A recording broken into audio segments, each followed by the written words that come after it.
We have fire escapes and stoops. And when it's summertime and it's hot outside and people don't want to be cooped up in their apartment, they'll make the front of the building their living room. And you'll see people posted up on milk crates and beach chairs. You'll literally smell a little bit of everything up here. Minorities in particular, immigrants in general, have had to create a life with whatever's been given to them. And when I see people sitting on their stoop of a building or hanging out in their fire escape, you would have probably hung out on your marquesina, which is your front porch in Dominican Republic, but you don't have that right now. And you have to make do.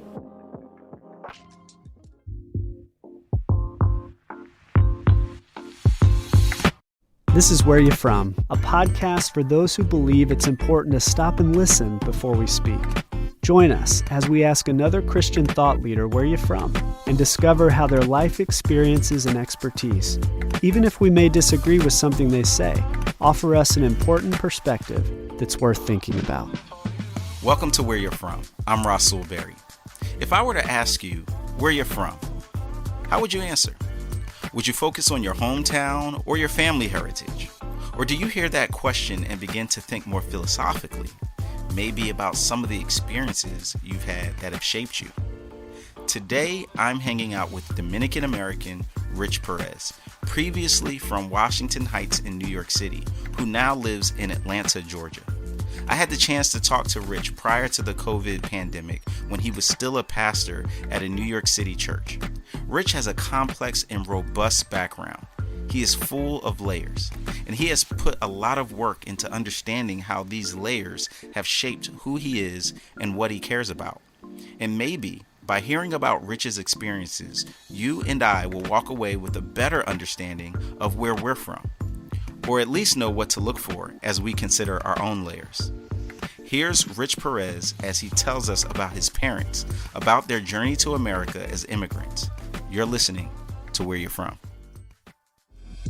So my parents are immigrants from the Dominican Republic. My dad came here in 81, kind of set up shop. That seems to be the rhythm for most immigrants. You know, one of the spouse comes, they find work, they find a place to live, and then they send for the rest of the family once they've got everything established. And so that was my parents' story. My dad came in 81. In 83, my mom and my older sister came, and then I came in 84. My parents moved into a neighborhood called Washington Heights. Washington Heights is like this oasis for Caribbean immigrants. Most of them coming from the Dominican Republic, others from Cuba, Puerto Rico, which is its own complex relationship with the United States. And whenever you exist in a neighborhood like that, a place that most people are not from there, everyone lives kind of for each other. And to some degree, I think it was the birth of bodegas. These immigrants came in here and what they knew was produce. And so they set up shop, they start these convenience stores, aka bodegas. And everyone knows the bodega is kind of like this cultural hotspot. People go there, they're sitting on milk crates, they're playing dominoes when it's warm, they're sitting on the stoops.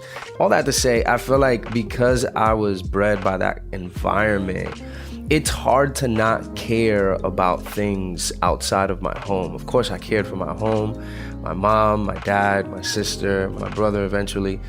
But I also loved, Doña Maria from down the street. And I also loved Jose, who ran the bodega. And I also engaged with, Ricky, whose mom took care of me when my mom was working overtime. Like, it's difficult to not think of your life outside of the home or reduce it to just your nuclear home, you know what I'm saying? And so that was my upbringing. But as I grew older, it started to get more complex, for sure, because I realized that I was the product of a few things.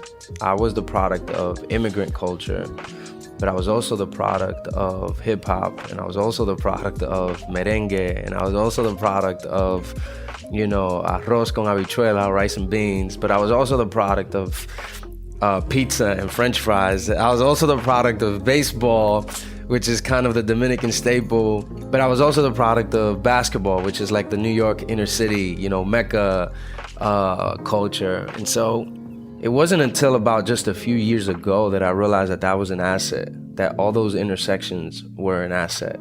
I didn't know that when I was a teenager. I saw that as an obstacle. Tell me a little bit about that. What about that, complex layer of influences felt like an obstacle? Ambiguity. I didn't know where I belonged. I didn't know what group I belonged to socially.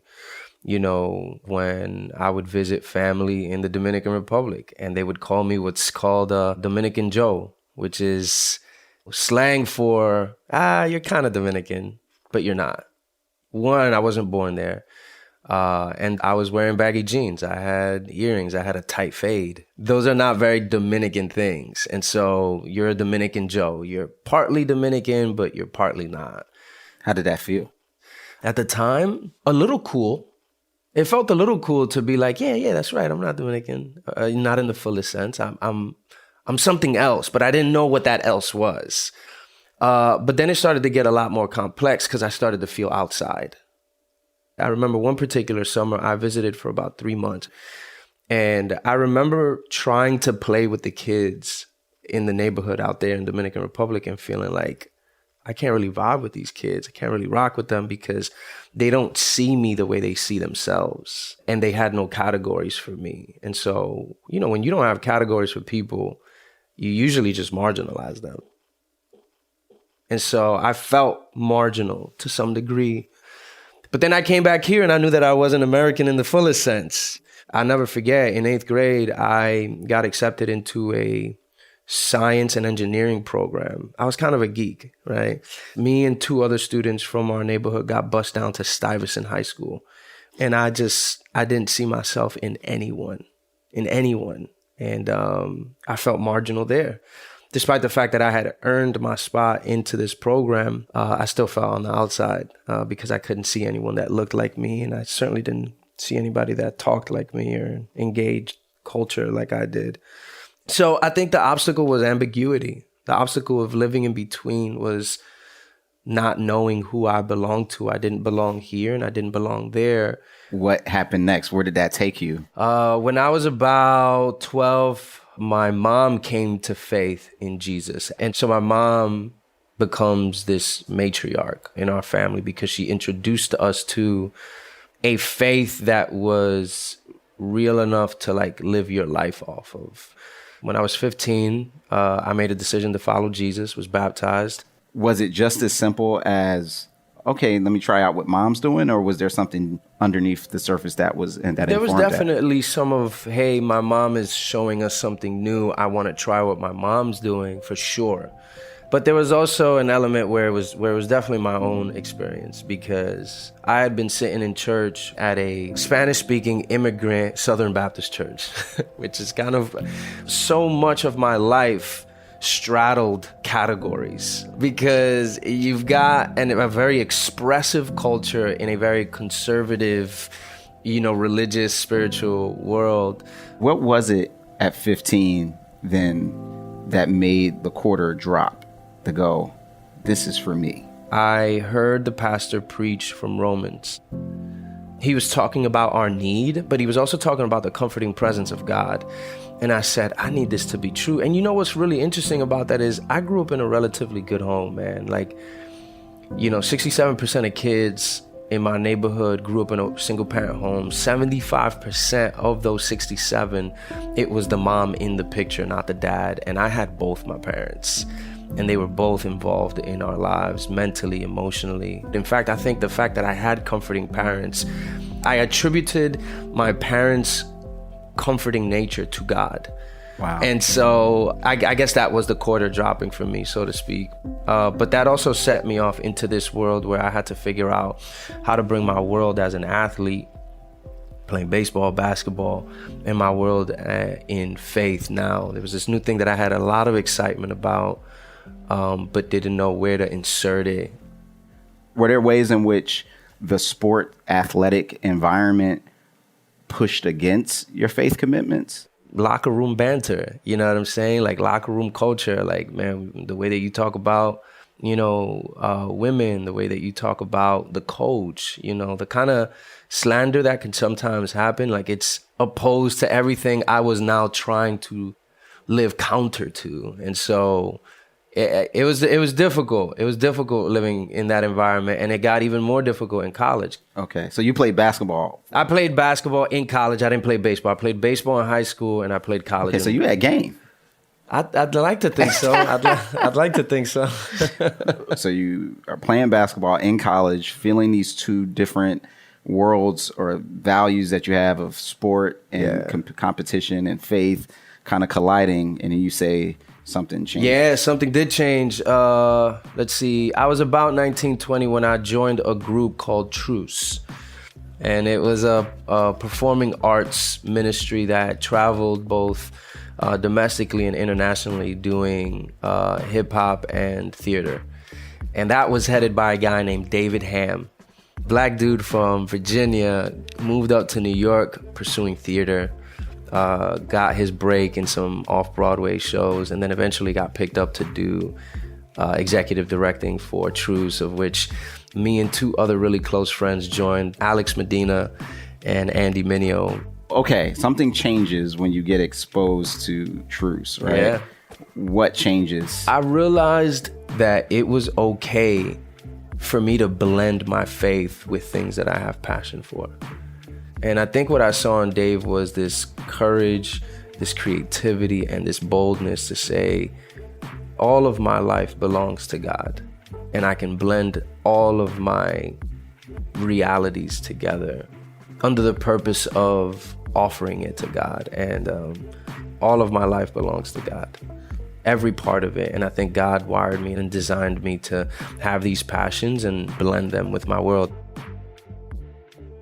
So we used to do these things called hit and runs, which, thinking about it now, I'd probably name it something different. But we typically would go into like the center of like either projects. This is all outside projects, or estates is what they call them in London. We'd start playing hip hop instrumentals. And me, Andy, Alex, and this other guy named Keith, we would just start freestyling. And once we had a crowd there, we would perform a few of our original songs. And we'd have one guy in the group that would break dance on linoleum floor. And I remember doing this in Hackney, London in 2006, which at the time had the highest rate of knife stabbings in all of the country.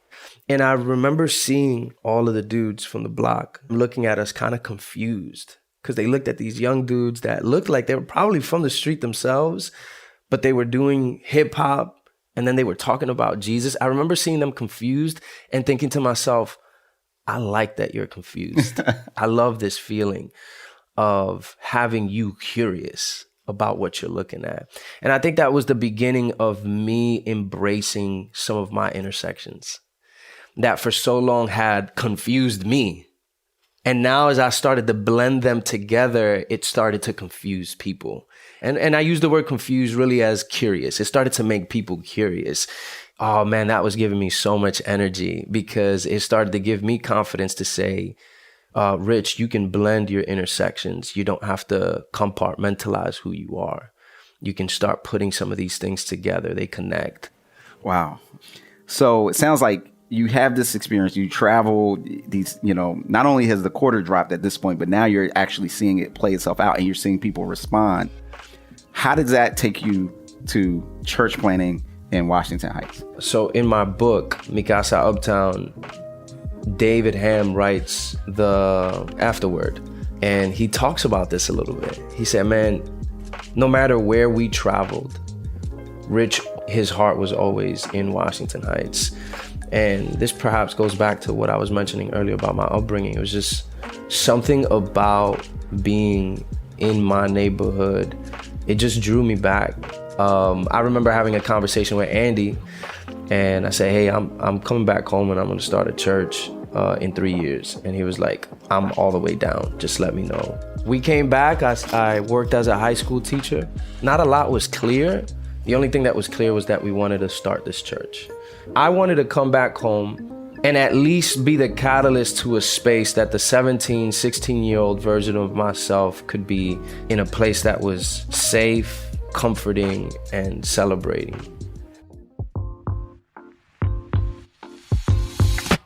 When we come back, Rich Pérez will describe two of the most difficult challenges he's faced in his life and how these challenges rocked his world and his faith.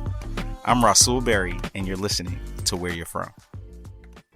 If you're enjoying Where You're From, would you take a moment to write a quick review and give us some stars? Podcast platforms like iTunes and Google promote highly rated shows. So a one-sentence review of what this episode or show means to you and a quick 5-star rating will help these important stories reach more people. Thank you for your help, and keep listening for more of Where You're From.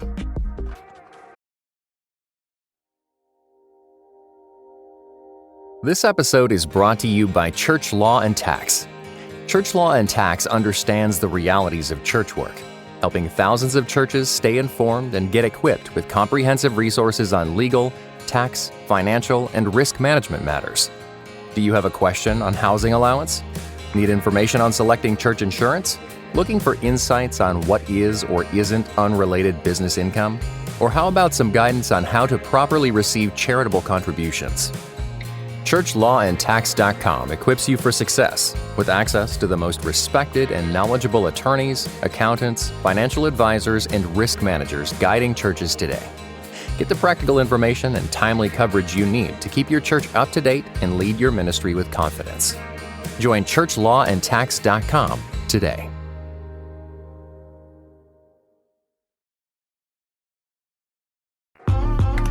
This is Mary Jo Clark, and I'm one of the producers for Where You're From.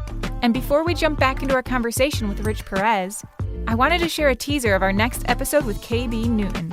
This is Where You're From. People around the world, around our country, at their jobs, in their homes, in their friendships, in their relationships, are missing one another, are misunderstanding one another, are experiencing conflict and frustration and disappointment. And what it's doing is it's severing ties between people. People are getting divorced. Friends are not enduring through hardship together. There's a whole cancel culture of like, if you do anything or say anything that I don't agree with or that offends me, I'm just going to cut you off and move on to the next person.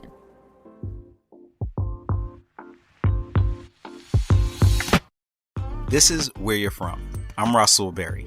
In just a moment, we will jump back into the show. But before we do, just a quick note that if you missed anything in today's show, check out the show notes. The show notes not only include today's talking points, but also links to connect with us on our socials via Twitter, Insta, and Facebook, and a free link to one of the episodes of a 7-part docuseries I did called In Pursuit of Jesus.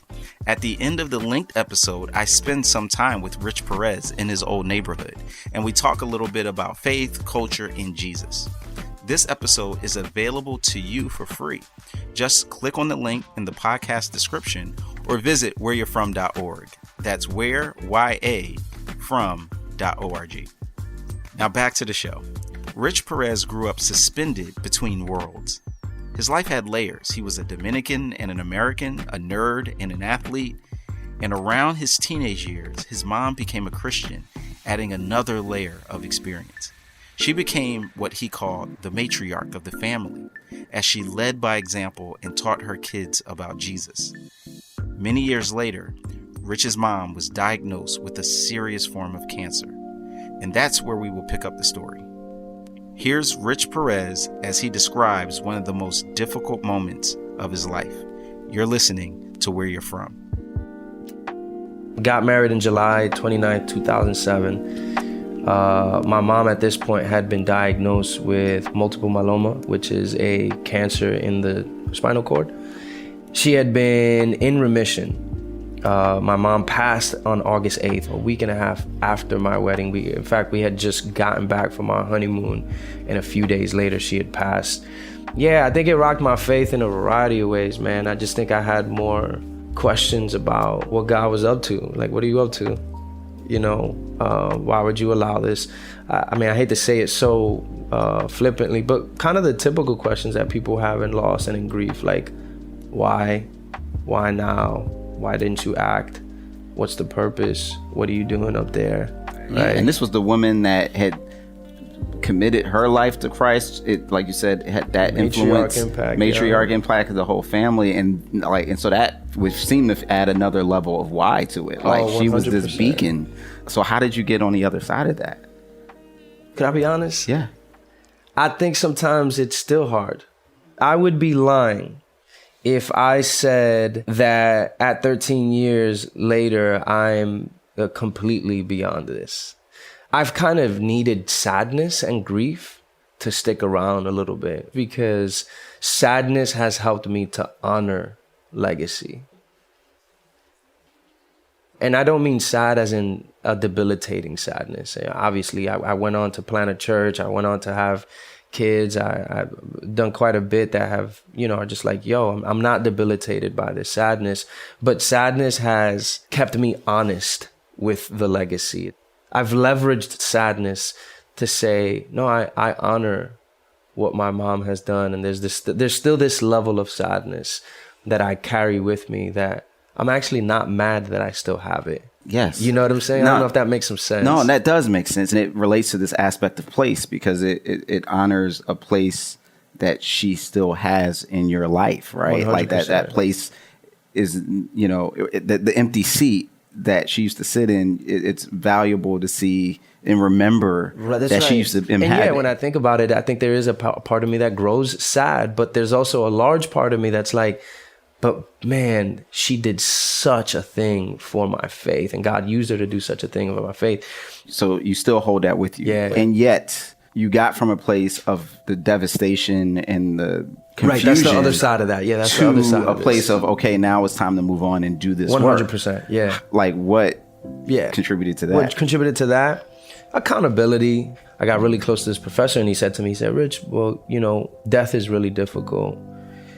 But death is typically more about those that are left behind than the ones that pass. And I remember sitting with that, almost offended, like, yo, you tripping, bro? Like, what are you saying right now? But then realizing that he was trying to keep me in that moment accountable to, like, what are you going to do? Your mom clearly left a huge impact. Like, how will you honor her with your life? And I think to some degree, this is what this professor was doing, is like, this is about what God is trying to do in you now. And then I started to gain some relationships that really honored my emotions. And I realized that my feelings were kind of like gateways to what God was trying to do in me. This is why I said what I said about sadness. I began to really embrace the sadness around losing my mom, and it allowed me to grieve well. Okay. So now, you have the epiphany of like, wait, God wants to help me infuse and integrate my faith with my culture. You have this perspective of loss and that, and purpose and meaning in the midst of that. And now you have this wife and this education. And so now you're about to go and do your thing and plant a church that at a pretty young age starts to make some pretty big waves. What do you think about those experiences kind of got materialized in the birth of the church plant? At this point, a lot of things start melding together for me. I start to see the purpose of my intersections socially, culturally, ethnically, spiritually, mentally, and like all these things start to say, oh, these things, I'm a whole person. I'm not a disintegrated person. I'm a whole person, and God seems to sit at the foundation of all these different intersections. And so we're having these dinner parties, and they begin to reflect a lot of these intersections. I mean, we're getting people here that are kind of like from the inner city sports world. We're starting to get people that are mostly Black and brown, having navigated their own identities ethnically, culturally, racially. Got some folks that have never been part of a church environment, loosely know religion and spirituality, and then others that are like, yeah, I'm just coming from another church, or people that are deeply wound into church culture, and we're kind of meeting at our house for dinner parties and Mark, because that's what we're reading through, the book of Mark. And then from one week to the next, we went from 10 people to about 35. The week after that, we had close to 50, and say, yo, this is a fire hazard. We can't do this in our apartment anymore. And I looked over at Andy, who had just recently moved out of our house and into an apartment in the neighborhood. And I said, hey, can you lead a Bible study? Take half these people with you to start another Bible study at your crib. And he's like, let's do this, Then his group started to blow up. And then he had to split that group in like two months. And so we had 3 groups, and those three groups were kind of like crying to see each other. And then we decided, kind of reluctantly, to have a Sunday service. Why reluctantly? That's usually what a church planner dreams about. I know. I think I was just reluctant because I didn't feel like all the pieces were there. Primarily leaders. I think we had people that were down for the cause, but I wanted to spend more time developing some people that could like carry this out. And I think it was just, me, Andy, and my wife. But then Easter 2012, we had our very first service. And what did that look like? We were in a boxing gym. We were in a boxing gym because that's the only space we could find. And it was great. Okay. Wait, so just paint the picture for us. You walk in and what do you see? Walk in and to your left is a small room where we had our children. And then the rest of the space was the ring at the center, which is where we set up from.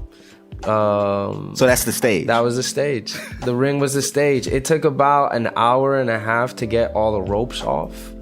So I wouldn't have to do like the climbing into the ropes. That actually would be kind of a cool picture. It would be. I was also never short of analogies, and you just got to get in where you fit in. Particularly minority churches that don't have a lot of economic, resources, being in a lot of multi-use space, because it's the school, but it's the church, but it's the office, because you have to figure out how to do space. It's always a shared space. Very seldom is it not a shared space, and you're kind of always working on space. Are there any benefits to having to negotiate that? 100%. You're in someone's space. So you're forced to have relationship with that someone.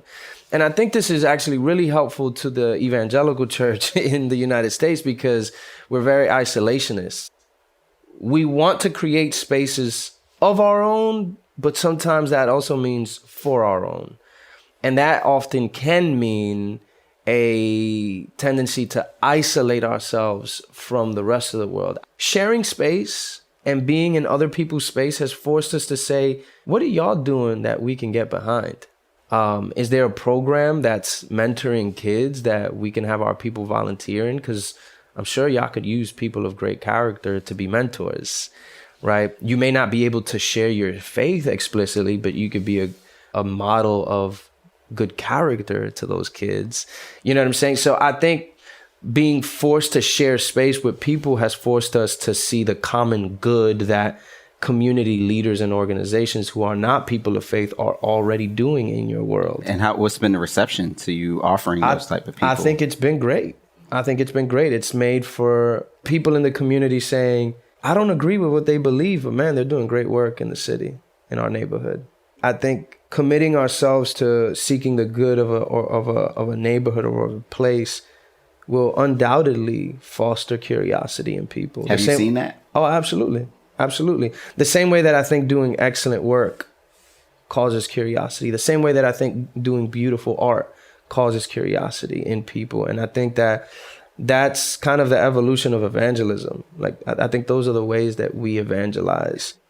So you mentioned something in your book. You said we will need a faith that draws strength for the journey from the greatest, and I'm not going to say how this, remezcla story. Yeah, you got it. Jesus. Yeah. What is a remezcla story, and how does Jesus embody this love for people, this love for your city, yet this redemptive thread? Remezcla is essentially a word used to describe someone that's made up of various things, like a gumbo soup, like there's just a whole bunch of things in there. And for me, the remezcla was, I am the mixture of Dominican immigrant American inner city culture. That's the soil that produced me, so to speak. And add to that all the other intersections and identities that I seem to carry, that I've mentioned all throughout this conversation. For a long time, I didn't see that as an advantage until God started to help me bridge and integrate all of my intersections. And then even more profoundly, how I started to see Jesus as a remezcla. There is no person in all of Scripture and in all of human history that has perfectly straddled, almost quite literally, two worlds. Jesus is a remezcla because he represents both heaven and earth. In fact, he calls himself the door. The door to what? The door to these two different worlds. Jesus is the door by which earth can meet heaven. As a Dominican-American who has lived for so long in the in-between of two different cultures and two different worlds, Jesus is so comforting to me because he shows me that he brings together two worlds. And that started to, as I started to realize that, and of course, as I wrote that in the book, I started to be so much more empowered to say, this is my place. You're right. I don't fully belong there. And you're right. I don't fully belong here, but I don't see that as a disadvantage anymore. Wow. I see that as a spiritual, emotional, and social advantage. I'm going to create this category. I'm going to show you that we can thrive without your traditional categories. Right. And I think there's a whole generation of people, even outside of Hispanics. I think this is particularly true of third culture kids that are trying to figure out their parents' world and the world in front of them. They've spent so much time trying to fit into both of these, not realizing that God has uniquely placed us in this social location to show that flourishing and thriving can happen there. And if someone's listening and they find themselves being kind of the third culture, cultural translator, you have to find the ways in which you are going to be empowered to be that bridge. Because when you're talking about a community where you have natives and locals that are kind of living on the margins and newcomers that are coming in, not everybody wants the same thing. You have to use your social location to be the bridge between those two worlds to at least get them into dialogue, because they're not going to talk to each other for a variety of reasons, probably because they don't want to. The very heart of what the church is trying to do, we're trying to paint a third picture. Not the picture of displacement and not the picture of rejection, not letting any newcomers in. We're trying to find this third picture that says, hey, can we collaborate and partner together to show that we can coexist, that classes can coexist, that races can coexist, that ideologies can coexist to some degree. I don't think fundamentally it's a race. I think it's a class thing. Okay. It's really challenging to create this synergy that you talk to when there's any degree of paternalism. And by paternalism, I mean like a incessant bend to exist in and over particular groups of people. Okay. Very difficult to have synergy and create synergy when there's a degree of paternalism and a deep lack of humility. We don't need paternalism. We need partnership. Yeah. We don't need control. We need collaboration. Yeah. But if humility is missing and if paternalism exists, if you're coming in with that particular posture, then it's really hard for you to know that you need them as much as they need you, because you don't see me as necessary to your own flourishing. You only see yourself as necessary to my flourishing. Yeah, that's good. And one of the key things I've seen with that is the tendency to assume that I have the answers and the right diagnosis of what the problem is. And so therefore, here's a solution. And that problem never really includes me. It's just things that are happening 100%. Over there. But that affects the way that you think about how you spend your dollars. Yeah. That affects your empathy. That affects your compassion. Because listen, if I know that I need you, if I'm the more affluent and I know that I need you, the less affluent, socially, economically affluent, I need you at my dinner table. But that's a fundamental worldview shift. So that's why you can't come in here as a newcomer giving charity. We don't need charity. We need solidarity. We don't need charity. We need somebody to link arm with us so that when we're falling, they feel the fall of that. You know what I'm saying? Abundance confuses us. Abundance leads for those of us that really enjoy abundance. And you could put that in food, economy, however you want to do, but abundance confuses your stomach to think that you have all that you need. And it gives you the luxury of creating margin from you and the margins. So if I have the luxury, whether by my wealth or my power, to create space between me and the hurting, then anything I ever do with the hurting or the marginal is just charity. I am at a safe distance. Why do you think the priest and the Levite walked on the other side of the road? They created a safe distance from the hurting to say, oh, that's unfortunate, but not enough to say, oh no, we need to do something. And what I love about the Good Samaritan story is that, notice, first of all, the Samaritan is the religious other. Just to say, that's just something to point out there. He's the religious other, and the text says that he came up close. Okay. Proximity offered him a vantage point to the hurt that the other guys couldn't get when they crossed over to the other side of the road. Yeah. They only saw the hurt from a distance. Yeah. The Samaritan saw the hurt from up close, because it says he walked up close and saw his wounds.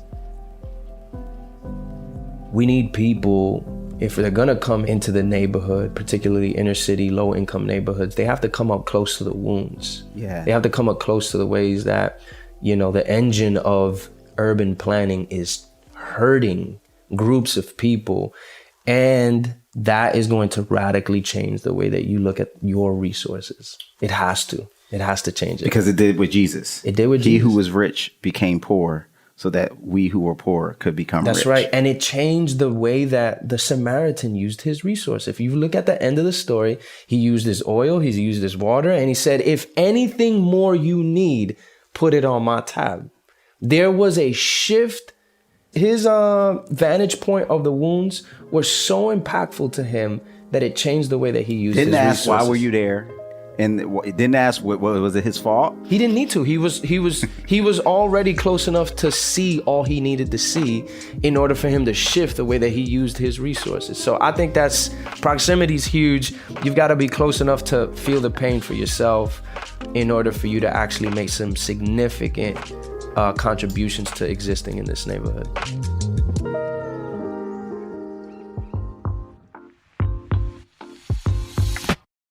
Back in February 2020, I interviewed Rich Pérez about his church community in the Washington Heights neighborhood of New York City. We caught up again with Rich in the summer of 2021 because of how dramatically his life changed during the COVID-19 pandemic, which ravaged New York City. With the help of his wife, friends, and church family, Rich was able to walk through one of the hardest seasons of his life. You're listening to Where You're From. Well, Rich, we originally started this conversation at the end of February 2020. A few things have changed since then. About a month after that, something called the coronavirus ended up shutting down the city and just changing life as we know it. I'm curious, how did that hit you? Because when we were sitting there talking, we had no idea that in several weeks things were going to be so different. When did you realize that this moment that we would soon experience was going to be one that was very life-changing? Man, yeah, quite a bit has changed. That's a really good question. I got a text message from our ministry coordinator saying, hey, I have a family member who's contracted the virus. They're not doing really well. Can you pray? And I think that was kind of the beginning of several moments like that made the coronavirus, or at that point, what we just knew as a virus, to kind of be a really big deal. Not long after that text message, I got a text message from our then associate pastor and our administrator saying, hey, I think we need to consider, having virtual service. We were not, as young a church as we were not prepared for a digital shift. We were very in-person kind of church. We kind of thrived off of kind of small, intimate community, but weren't really super prepared for it. So I remember saying, okay, let's just give this Sunday a try. I can't even remember what Sunday that was. I know it was sometime in March. And so we did, and we kind of played it by ear. We did that Sunday, we did the next Sunday, and then we realized, no, this is going to be pretty long term. And But those were the beginnings of things really shifting for what would be the next 12 months. Yeah, and it's interesting when you talk about that there was some almost connection you were making of almost like a shared sense of trauma or just grief. Yeah, I think you said it. I think trauma. We would end up losing 100,000 lives to this virus. New York City, at one point of the pandemic, being the epicenter of death and loss and grief. But then you would lose life. You would have to grieve the loss of life as you knew it. And, I think you add to that the layers of social unrest, the disproportionate impacts of the pandemic on people of color, communities of color. Like, it's a compounded grief, man. And that's only to mention 2020. That's not to mention how we came into pandemic. Right. You know what I'm saying? So I think all of it was even heavier to the fact that we didn't know this was going to happen. The surprise element of the pandemic. Yeah. So how did you see that grief, that trauma play itself out in your community? I'll speak personally, and then I'll speak from a community standpoint. Personally, we just, we had a few people in my family that contracted the virus, none that passed away, but some that were physically had long-term impacts on their respiratory system, but also personally, the loss of life as we knew it.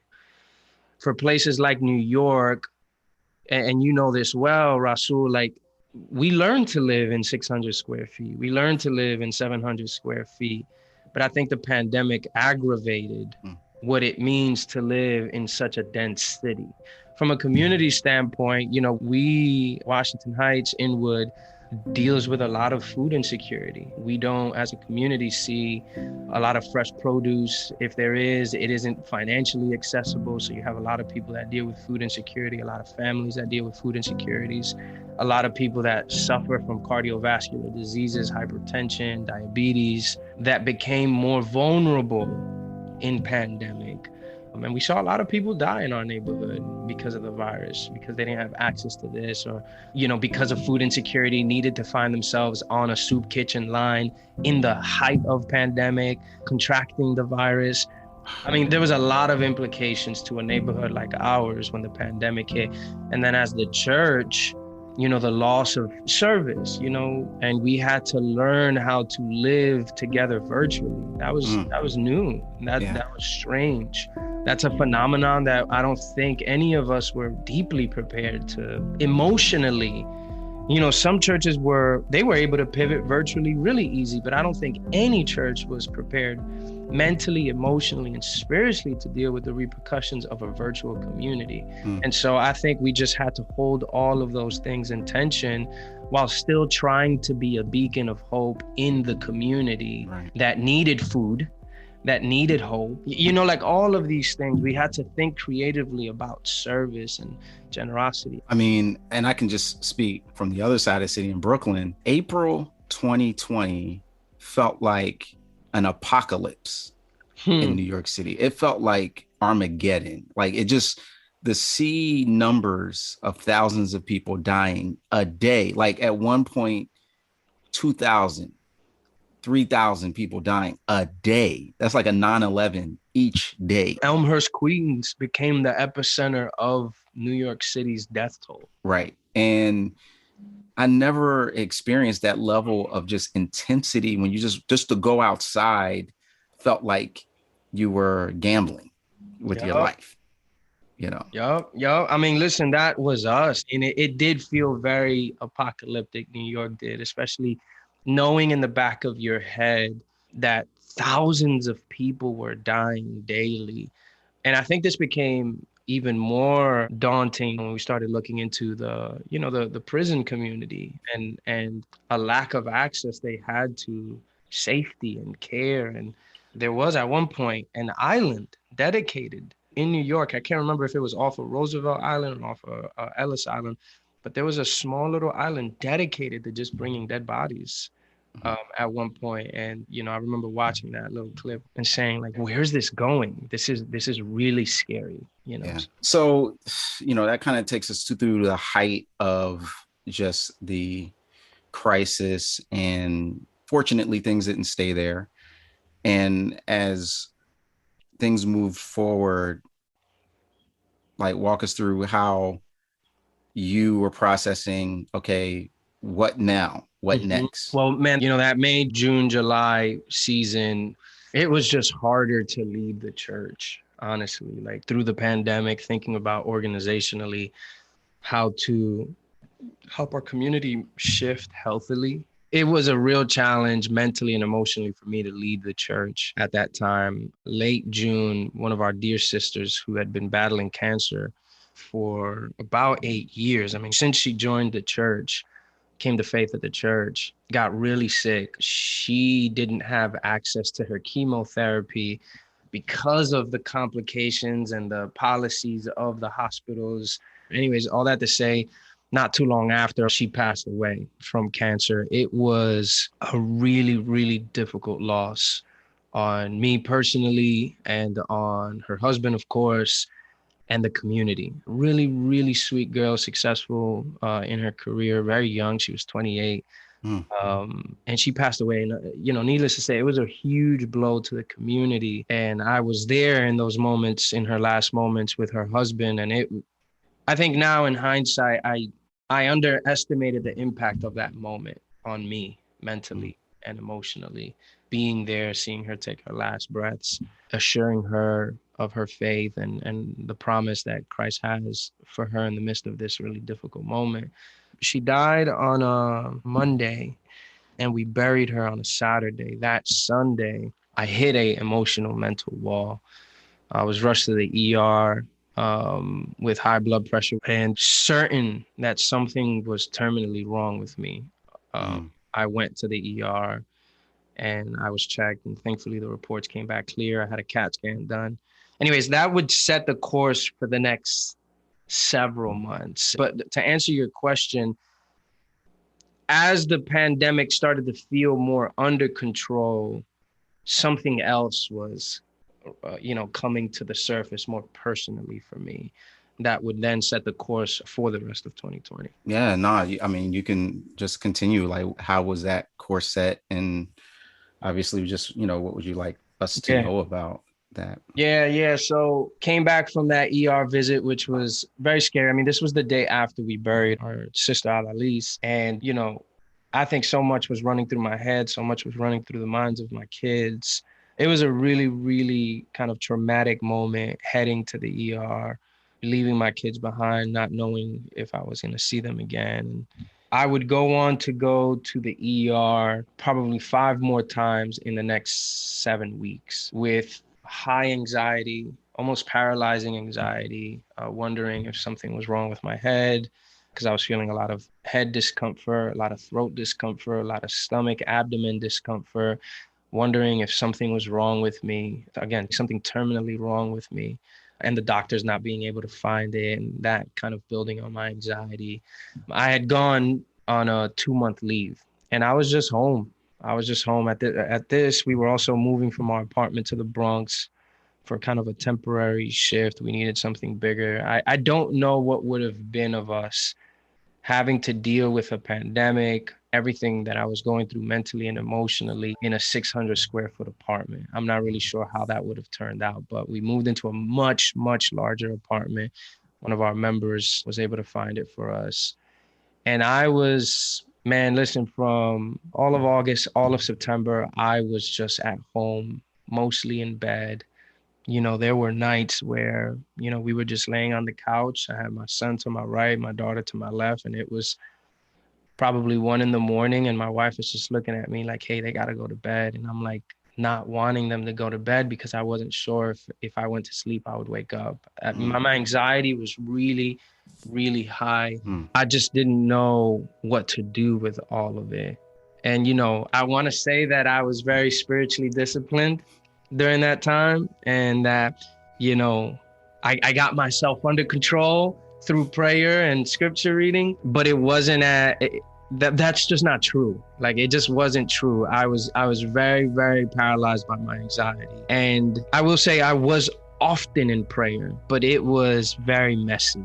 It was a very messy time of prayer, whether it was my weeping, the entire time of prayer, weeping before God, or whether it was desperate cries for his grace and help. Like, it was just messy, man. Like, whether it was in my room, whether it was in the shower, I was a mess. And I think in hindsight now, I'm thankful for those moments of prayers because I had a place to go to. I really felt like a mess. I felt like the man who beat his chest at the synagogue and said, I'm not worthy, kind of prayers. But anyways, those 2 months led to a lot of conversations with my wife, which ultimately led to two major decisions. The first decision was to transition from the lead role at the church that we had started 10 years ago. And then after several more conversations, once we brought this to the staff and to our advisory board of the church, that ultimately led to the decision of closing the church down. And we gave ourselves to the end of the year, December 27th, 2020 was when we had our last service. And so I'll fast forward it a bit, but man, listen, there's a lot to that decision, a lot of mental exhaustion, thinking through family, thinking through what's best for the church family, thinking through what's best for me mentally, emotionally, physically, trying to really discern what God wants. Is this a failure on my part? But ultimately, by December, we ended the church. We had our last service. I recorded it virtually. It happened virtually. We couldn't even have an in-person service to really say goodbye to the church. It was difficult, man. It was difficult. I think it continues to be difficult, but certainly not as much as it was back in December. Yeah, no, I think that there's so much there that you hit on that is so significant. I think one, it's interesting when you talk about that kind of messiness that you were in. And I think about in Romans 8, when it talks about the Spirit intercedes for us with groans that are too deep for words. And I get that picture that sometimes we don't have the words, right? We don't know how to pray. And to just be in a place of rawness, of brokenness. Like I love what David writes in Psalm 51, a broken spirit and a contrite heart, you will not despise. And so, yeah, you're right that sometimes there's a certain veneer of appropriateness that people feel like one must maintain at all times to show a certain level of spiritual maturity. But that's not what the scriptures reveal. We see it in the garden with Jesus, literally praying, till sweats of blood, kind of, came out. Like that's duress. That's stress in the highest levels. So yeah, I appreciate you sharing that. And I think it's something that we need to be more aware as part of the spiritual journey. And then that other aspect of departures. And I only want to ask you this because I know that there can be an unsettlingness that people can hear when folks kind of refer to what Dr. Henry Cloud refers to as necessary endings.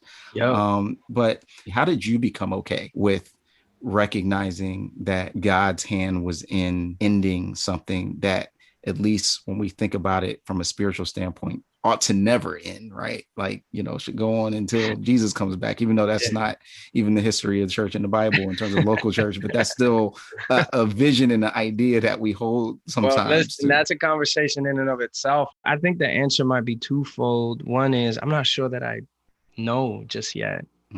I'm not sure that I've fully arrived there. Okay. In other words, like saying that I'm okay with it. I think I'm still wrestling with that. I think I've grown to be more okay with it than I was back in, October, November, and then of course December when we ended.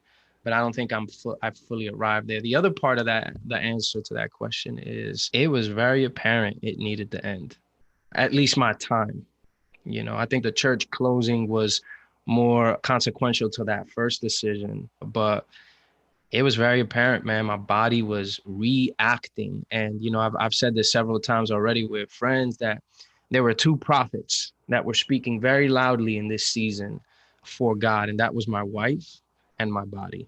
Two prophets that I think a lot of ministers, in my experiences, a lot of pastors don't give a lot of attention to.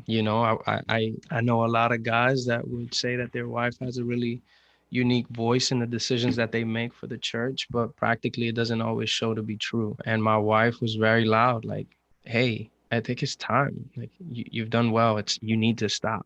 you need to transition from this. And then in conjunction with my body kind of flaring up and reacting to all the stress and all the things that I was holding, I was just like, okay, God, I hear you through your prophets. I hear you through what you're saying. And so, I think those two angles were very, very important for me to listen closely to. But I would also say, man, that I think I was very terrified of endings. And I think it forced me to really ask why. Why am I so afraid of things coming to an end? And I think what I've found is several things. Like, a lot of that has to do with a lot of my own family history and trauma and things that I've not fully healed from, as far as experiences that have had traumatic endings. Endings, for the most part, happen to us. They just happen to us. We don't actively participate with endings. They just kind of happen to us for the most part. Someone passes away. Don't no one actively participate in when passing away. You kind of just look up and you realize, whoa, you lost this person, right? And I think what I was hearing from the Lord in those months were, hey, this is going to end, and I want you to be a part of it. I want you to participate in this. Wow. I think I was terrified of that because historically endings just happened to me against my will most of the times, if not all of the time. And I think the sweet but very terrifying invitation I was hearing from God was, this is going to end, but I'm giving you the invitation to be a part of it. I leaned into it, as terrifying as it was. And when I tell you I leaned into it like shaking, I mean that almost literally. Like I was shaking every time I leaned into the idea of my time as a pastor at this church that we gave so much to coming to an end. I was visibly shaking at that. And then the idea of the church, I was emotionally, mentally shaking at that thought, because I think one of the tragedies, if I can put it that way, that I think most pastors fall into is that their role as a pastor, and this is not an indictment on us as pastors, but I think an awareness, is that the role as a pastor becomes so deeply wound up in our own identities that whenever you do get the call to transition from this, the work is almost surgical. The work is surgical to remove this role from your identity. And man, I can't tell you how many times over the course of those months, my wife needed to remind me, like, you are not a pastor. Like, God called you to function as a pastor. You served in the role of a pastor in this church for this season, but your identity is not founded in this activity. Like, your identity is founded in the activity of God through Jesus that now calls you a son. You are a son before you're a pastor. Yeah, man, that's such a great way to put it too. That sense of the surgery that's needed to, I think about in Hebrews 4, where it talks about the word of God is sharper than any two-edged sword, able to divide between, the thoughts and intentions of the heart, right? Joint, marrow, and muscle and bone, and that bone aspect and marrow, of soul and spirit. Yeah, exactly. And that's sometimes the type of precision needed to separate us from what we do, like who we are and what we do. And so in that sense, there's a certain beauty, a painful beauty.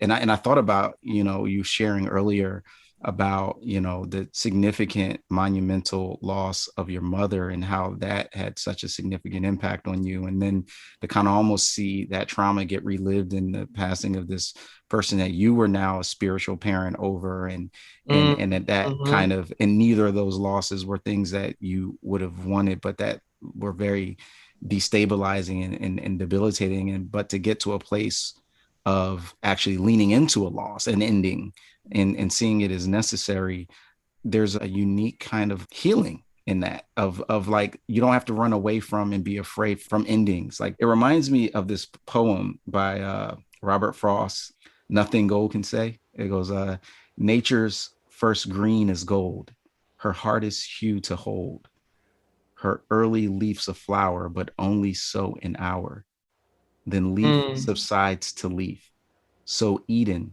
sank to grief, so dawn goes down to day, nothing gold can stay. And yeah, that's great. Just that aspect of he's dealing with the temporalness of life in the sense of that it doesn't stay long, but and yes, we talk about a crown that's imperishable and a faith that will come to us. But part of the beauty of that is in its contrast to that which we lost. But the thing about your story, and I think this is probably a cool place for us to catch up fully, is because it's not just about loss and ending, but a necessary ending always leads to a new beginning. How have you seen that new beginning play itself out in your life? Yeah, I appreciate this question because it does balance out the experience. And it does show that everything starts in the dark, right? Like the seed in the ground, the baby in the womb, and Jesus in the tomb. Everything begins in the dark before it actually sees the light. And I think this is why in Jewish culture, the day begins at night, not in the day. And so it shows this beautiful cycle that though things are dark and perhaps even begin in the dark, they don't stay that way. And so, you know, having made the decision to transition from the church as the lead pastor, making then subsequently the decision to close the church, we had also made the decision to transition from the city, which is an ending in itself. But we made the decision to transition from New York City and to move to Atlanta. The decision to come here was solely based on relationship. You know, you guys can't see this, but I'm still rocking my Yankees hat. So yes. You know, I'm still a New Yorker through and through, but coming out here was based on relationships. We have a ton of family and friends that live here, and we knew that in this next season we were going to need that. But, you know, not to make this a long-winded answer, but I do think that the biggest form of birth for us as a family has come through the journey of now loving each other, husband, wife, parent, children, parent, loving each other as our sacred prayer.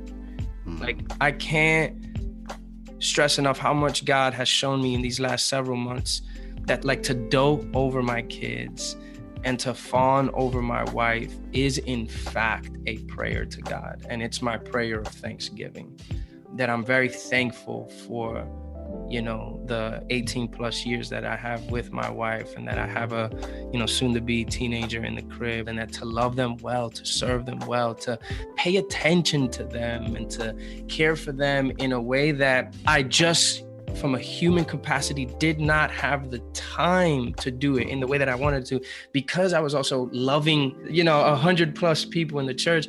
That I'm using this season of my life now to fawn over my wife and to dote over my kids in a way that says, God, this is my prayer to you. Like, I'm just so thankful that I can do that. And that feels very much like a rebirth. Personally, I've found the freedom to explore how to reimagine myself. You know, for 15 years, even prior to CCF, you know, I pastored and I loved every second of it. I love teaching. I love telling stories. I love surprising people with the story of God and how it connects to their lives. Like, that was just what I loved doing. I loved listening to people. I loved helping people discover themselves and in the process discover God. I loved every second of it. But I am now going into this new season and I'm saying, yo, is it okay for me to say that I don't want to pastor? Like, is that an acceptable thing to say? Not because I'm jaded or tired, at least not fundamentally, but because I think it's okay to reimagine yourself while still functioning in the gifts that God has given you. And so, you know, I'm currently not pastoring anywhere. In fact, I currently don't have a job. I'm just at home and I'm just, you know, chilling with Ann and the kids. I'll do some speaking here and there. And I've got some speaking engagements lined up for the rest of the year that I love because I love to preach. But I'm not pastoring in the way that I had been for the last 15 years. And I think slowly I'm growing to be okay with that. Again, that surgery is still happening. That surgical process is still at play. Yeah. And I think oftentimes we aspire, especially if you're young, which I was when I started the church, a young pastor, we aspire to be the things that we see most celebrated. So if I see that pastors are being celebrated for 30, 40, 50 years of ministry, then I go into ministry thinking, well, this is what I got to do if I want to be celebrated. I got to be here for the long haul and I've got to retire a pastor, or I never retire. I'm always a pastor. And so I think even making the decision to transition from the church and transitioning from this role has brought a lot of shame. And I've had to process and lean into that shame and try to hear what those feelings are trying to tell me about myself and about God. And I think I'm growing more slowly okay with, no, you can do this. It's okay. Yeah. Well, man, the interesting thing is, as you have talked about this difficult and hard, dark season, I've seen you actually come to life and kind of even talk about it in a more energized way in terms of the lessons that you've learned. Would you say that you've gotten past the emotional wall? And if so, how did you do that? Man, that's a great question. I want to say yes, that I feel like I've gotten past the biggest emotional mountain. But I think there are still a flurries of little hills. Got it. If I can, visualize it that way. Having climbed that mountain, or I should say, having been given the grace to climb that mountain, I feel like the hills aren't so daunting. But I can't underestimate them. I have to be very aware that there's still hills that I have to exert my energy mentally, emotionally, spiritually to still, get over. So I have to be aware of that. How I did that, a few ways. I'll give some of the practical ways up front, and then I'll speak more about the abstract ways or the more complex ways. But practically, therapy was huge. Like, I just needed to stay close to my therapist as he helped me process some of these bigger things that I just didn't have the energy to do on my own. So therapy was really big. Journaling. I've always been someone that wrote my thoughts often. I often tell my kids, if it's important enough for you, write it down. Don't leave it to memory, because there will come a day that you just will have a hard time remembering those moments that were really special to you. So write it down. So journaling was really, really important to me over the course of those months, to really put on paper what I wanted to say to God, what I was wrestling through, questions that I had, leaving those questions in my journal unanswered, or maybe even answering them as God and God's spirit kind of led me to find answers. Dialogue, conversation. If it wasn't happening in my journal, it was happening with someone in front of me, my wife for the most part, which, she was just a hero in this season for me. I think God really used her as a superhero for me. And then I guess some of the more complex ways were to really almost very aggressively dismantle metrics that I lived by, metrics that I think were shaped more by the culture, the church Christian culture that surrounded me, rather than the metrics that I think God was putting on me. I think I put more expectations on myself in the way I should behave and the way I should even think, that I think God is like, I didn't say that. It reminds me a lot of Eve in Genesis, where, God tells her, hey, you don't eat of this tree. And then the serpent comes, tests her, and he says, yo, who says that you can't eat from this? She said, God said I shouldn't eat or touch it. Mm-hmm. And I'm like, oh, God didn't say that. He didn't say you can't touch it, right? So it's interesting how we oftentimes put restrictions on our freedom and then blame God. And I think I was doing that. I think I adopted some metrics of life that church culture and kind of a Western Christian expression was putting on me that I don't think God was putting on me. So giving myself the permission to say, yo, you could be sloppy in your prayers. You could be aggressive in your prayers. You could be demanding in your prayers. Or, hey, it's okay to say that you may not want to do this anymore. Don't feel guilty about it. I think it was just more about permission, and that expressed itself in a variety of ways. But I think fundamentally it was saying, finding more freedom in the company of God. And I think a lot of metrics fell to the wayside as I started to just be more aware of God's company with me.